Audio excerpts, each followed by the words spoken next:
Well, the efficacy concerns that I have are pretty straightforward, and I'm sure that what you have as well, Si. I mean, when we start messing with artificial selection, even with like we try with dogs, and we have different breeds. Dogs have, because of lack of genetic diversity, they become more sick. They don't have long life expectancies. Right. When you're talking about editing the gamete line, I mean, do you not fear that we might lose the amount of genetic diversity we have in the populations now? I mean, obviously with somatic engineering, I don't think anybody's going to have a problem with that. That's not passed on. And I agree. The conversation then goes to which diseases should be cured, which ones shouldn't we? And that's a great discussion to be had. But my big concern is when you start editing the germline, that's when I'm like thinking, okay, now you're really fundamentally changing the way natural selection works because you're artificially selecting now for various phenotypes. Do you see a problem there? So, in obvious ways, natural selection is not really acting that much on humans in modern day societies anymore. So, we're really not that well adapted to the society, the environment we live in now. We really crave for sugar. We become fat when we eat the food that's high processed. Maybe we could come up with some changes which doesn't make people really fat when they have this modern age diet. So the question really is what to do about the lack of diversity. Will we just become like dogs? You can think of these really highly bred small puppies which really suffer. They can't really breathe, but they're really nice to look at. Well, that doesn't make their lives go better. They were bred for a specific purpose, to please us. The question that I raise is, what should we change to make the lives of humans go better? So in a sense, how should we breed dogs that they would have better lives, rather than asking, how should we breed dogs so they satisfy our desires? I'm asking, how can we satisfy the desires of humans? And there's a thought experiment, and I wanted to add this to Si's point. Well, imagine the society which is of kind of this Nietzschean idea that was explored in Star Trek and other sci-fi series. Imagine the society where you really have a warrior society. It's really patriarchalistic, and males fight against each other in order to have access to females. And in such a society, what should count as a genetic enhancement would be very different from what would count as a genetic enhancement as in the environment we live in, right? So the point is that I'm trying to make here is, well, environment does matter.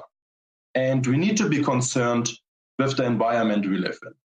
If the genetic enhancements that we should do, for example, well, if we have scientific data that people who are very tall, with blue eyes, blonde hair, they do better in a society, then perhaps we should change the environment that would make parents obligated to actually use such genetic engineering tools, right? Steve, did you want to follow up on that before I ask mine? Go ahead. Go ask your question. Actually, Si, let's get you. Do you have anything that you want to add onto that point before? Well, I have another question, but why don't you go first? Sure. Well, mine's going to go in a different direction. So you go ahead and ask. Yeah, mine would too. Okay. Well, mine's also a slightly different direction, but so you go first. I just wanted to ask if there's a way. Could we get to the point where you can edit things like personality traits out?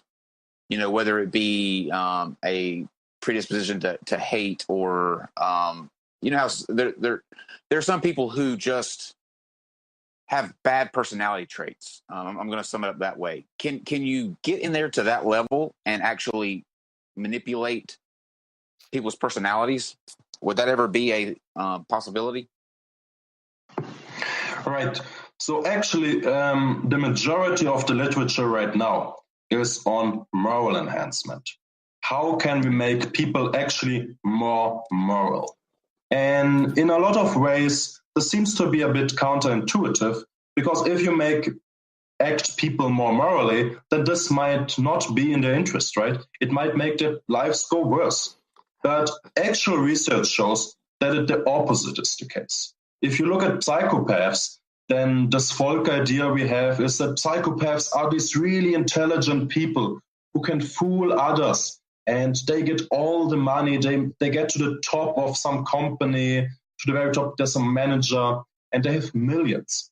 But the actual reality is that this is perhaps 1% of psychopaths. All the others have huge problems in dealing in our world with other people, in having any meaningful relationships, to have any trustworthy relationships, which is important. They're really depressed, they're sad, they are angry, and morality actually helps people to make their life go better. And if you really like to be moral, then it also makes your life go better when you act morally, right? So what I'm trying to say is, well, making people more moral will not only make their lives go better, but obviously the lives of other people. And perhaps we shouldn't enhance intelligence, because that makes people depressed, apparently. But making people more empathetic, that might make the lives of people go better, and also of the society. And I know, Si, you're going to want to, I want to comment on with that. The moral thing, you're going to go, Yeah, I want to comment on that because, the literature that I know is slightly different when it comes to genetics and morality.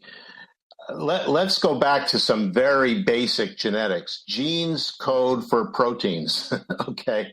So, and even in fairly simple things like skin color or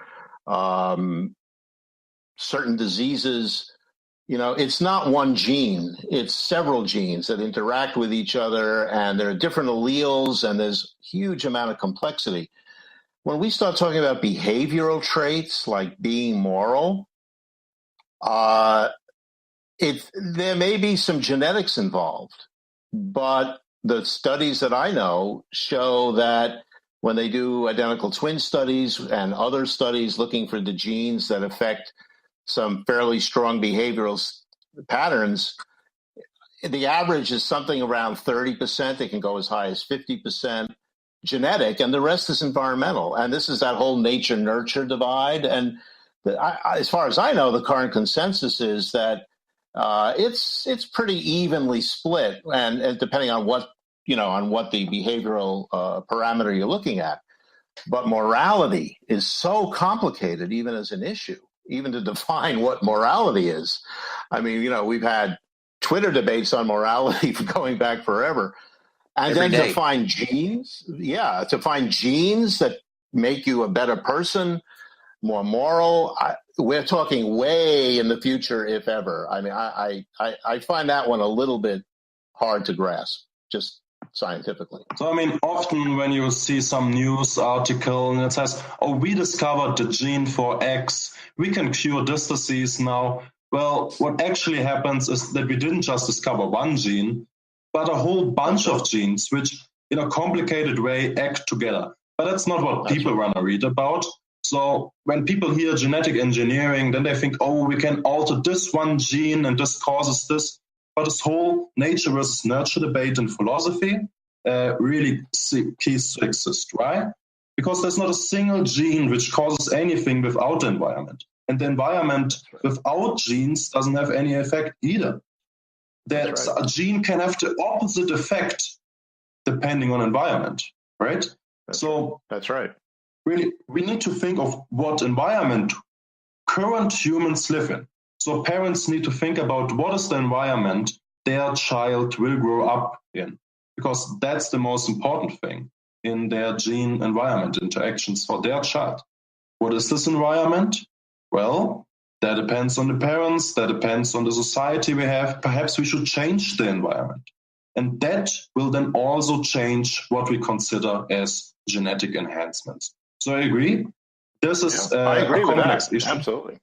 Yeah. I agree with what you said. Yeah.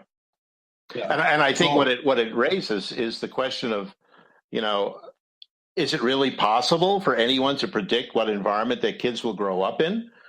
That's kind of tough. I mean, my parents couldn't predict the environment I grew up in. Nobody was predicting cell phones and the technology we have, and I couldn't predict the environment my kids grew up in, and so on and so forth. So, it's only been, let's think about this, it's only been 80 years since the world recovered from the shocks of the 1930s and 1940s. And it's a pretty good environment these days, but hasn't been around that long. And, we have to be pretty optimistic to think that we're over the hump and we're never, ever going to go backwards in some way and have an environment that's going to be much more difficult for people to survive in.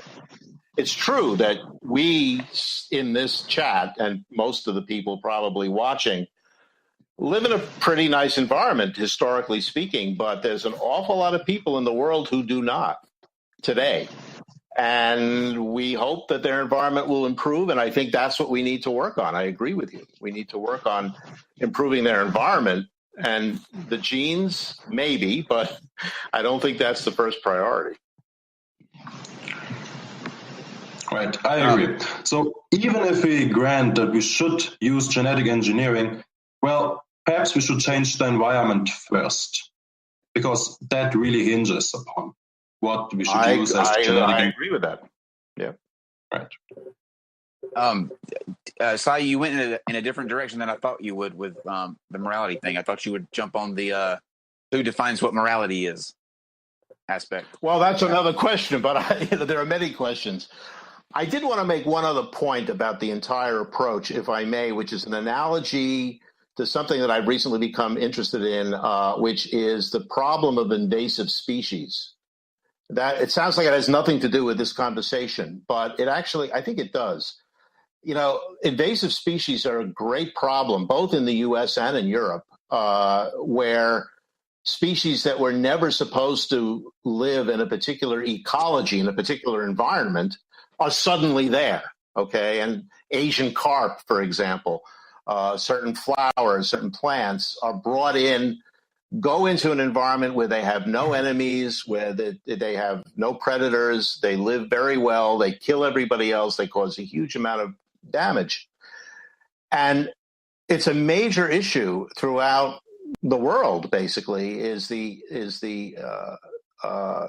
presence of invasive species that really damage the ecosystem in some ways irreversibly. Now, in some cases, those invasive species were never predicted to be harmful. There's a particular flower, I don't remember the name of it. I think I have it here somewhere. Well, maybe not. Yeah, here it is. There's a flower that's it's called winter hyacinth.